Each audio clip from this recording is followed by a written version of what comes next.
What is up, guys? Rick Cacus here, and the Iron Banner has returned. The first Iron Banner since the release of the Rise of Iron expansion. And this time, we have a new Iron Banner vendor, the Iron Lord Efrideet. And actually, the first time you go to the Iron Temple social space, a lot of irons here, you're going to have a cool cutscene introducing Efrideet as the Iron Lord.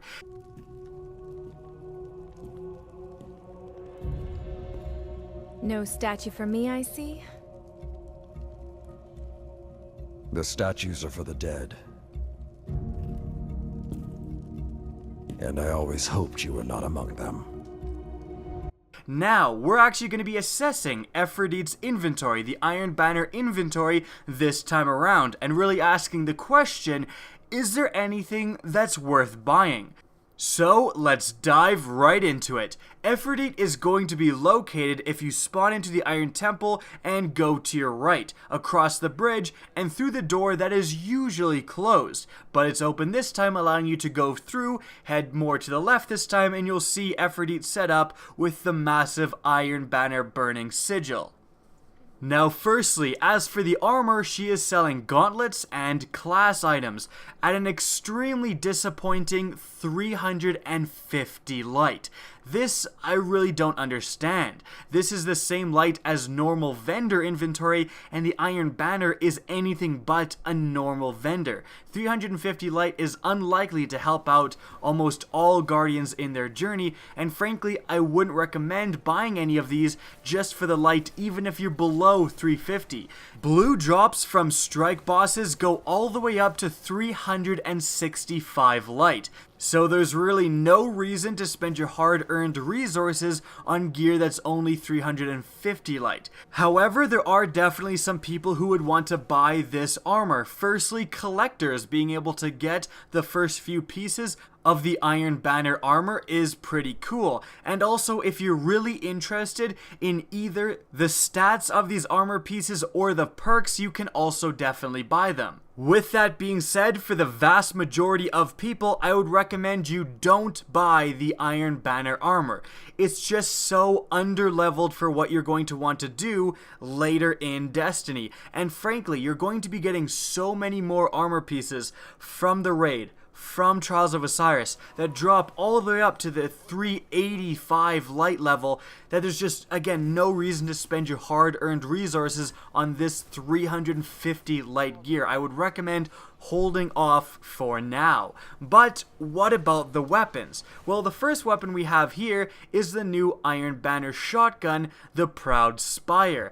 And this thing, oh man, it doesn't look good. Now, it actually does have a couple of good range perks, rifled barrel and rangefinder. However, the impact is just non-existent. And frankly, what matters in a competitive PvP shotgun is range and impact. Range and impact. And that's why the Matador 64, having one of the best combinations of the highest impact you can get on a shotgun and one of the highest starting ranges you can find on a shotgun, is absolutely everywhere. There's a reason you see the Matador 64, the Party Crasher, the Last Ditch, all of those shotguns have excellent impact and excellent range stats. The shotguns that don't, you almost never see.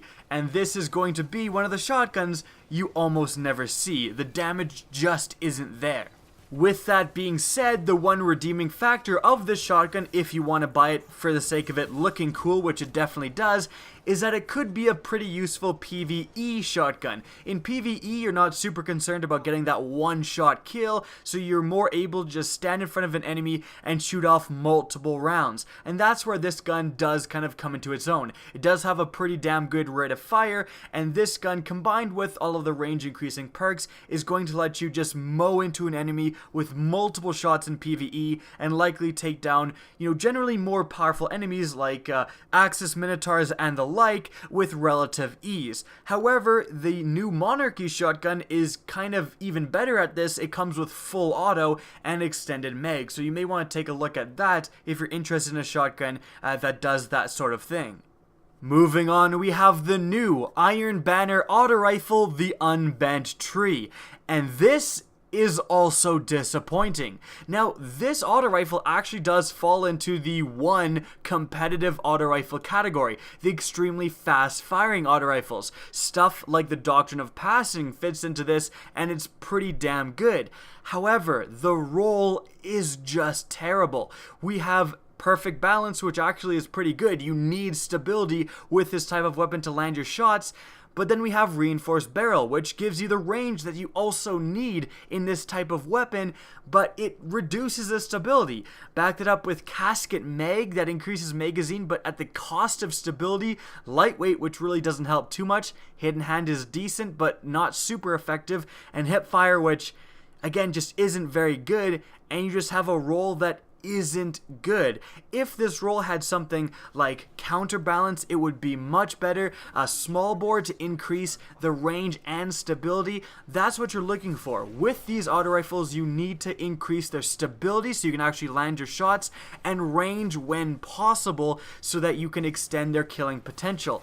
This weapon basically has neither. And in fact, a lot of its perks reduce its much needed range and stability stats, so I would highly recommend you do not buy this auto rifle. So in total, a very disappointing Iron Banner vendor inventory with absolutely nothing I would recommend buying.